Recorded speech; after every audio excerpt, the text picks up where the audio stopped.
Tudo bom, Mitali? Mitali pergunta o seguinte: como é feito o diagnóstico da doença do soro, né?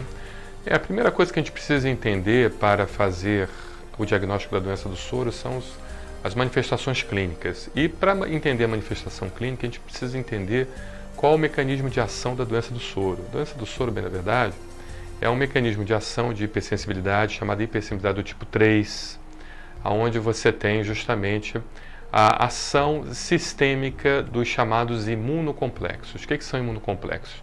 São os antígenos com anticorpos, onde se fazem esses imunocomplexos, e os imunocomplexos, por sua vez, são estruturas de alto peso molecular e que elas acabam se agregando aonde existe filtração do nosso corpo. Quais são os órgãos que têm filtração do corpo? Justamente as articulações, onde você tem as filtrações do líquido sinovial. Então, aqueles imunocomplexos eles se agregam nas articulações, levando a dificuldade da filtração daquele líquido sinovial, levando então um inchaço, um edema, dor nas articulações, e também você acaba tendo também um acometimento dos rins, né? O glomérulo também ele faz a filtração do sangue, e a filtração do sangue, por sua vez, então leva a uma diminuição por ação dessas proteínas de alto peso molecular, desses complexos de alto peso molecular que se agregam aos glomérulos, então faz com que haja então uma dificuldade na filtração do sangue, podendo então afetar os rins e levando à diminuição da capacidade de urinar. Você pode ter uma oligúria, você pode ter também uma albuminúria. O que isso leva visivelmente a uma urina mais espumosa, aquela urina em espuma de clara de ovo, né? Um inchaço, um edema de face, né? Edema também no corpo, por causa do comprometimento justamente da função renal. Agora, em relação a exames laboratoriais, né, por se tratar de um processo inflamatório, uma reação do tipo 3, de gel e cúmbito, tipo 3B, a gente tem então um processo inflamatório em atividade, então pode haver justamente um aumento dos leucócitos, pode haver também um aumento dos eosinófilos, né?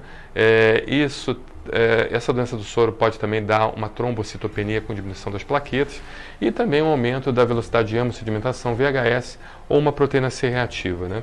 E no exame de urina pode ter uma albuminúria, ou seja, um comprometimento da filtração molecular, fazendo com que as proteínas plasmáticas, como a albumina, elas passem pelo sangue, também uma hematúria e também uma diminuição dos complementos, o complemento C3, C4, CH50, podem estar diminuídos por causa do processo inflamatório e também por causa do aumento do consumo relativo a esse processo inflamatório, tá bom?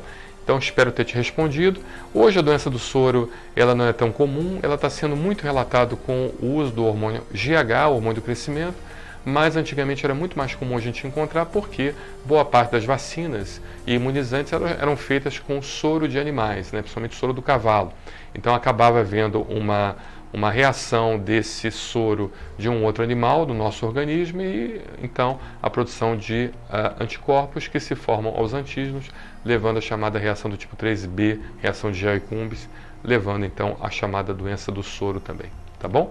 Muito obrigado, Mitali, muito obrigado pela sua pergunta, espero ter te ajudado. Eu sei que é um tema muito complexo, mas espero ter te ajudado, tá bom? Um abraço, obrigado.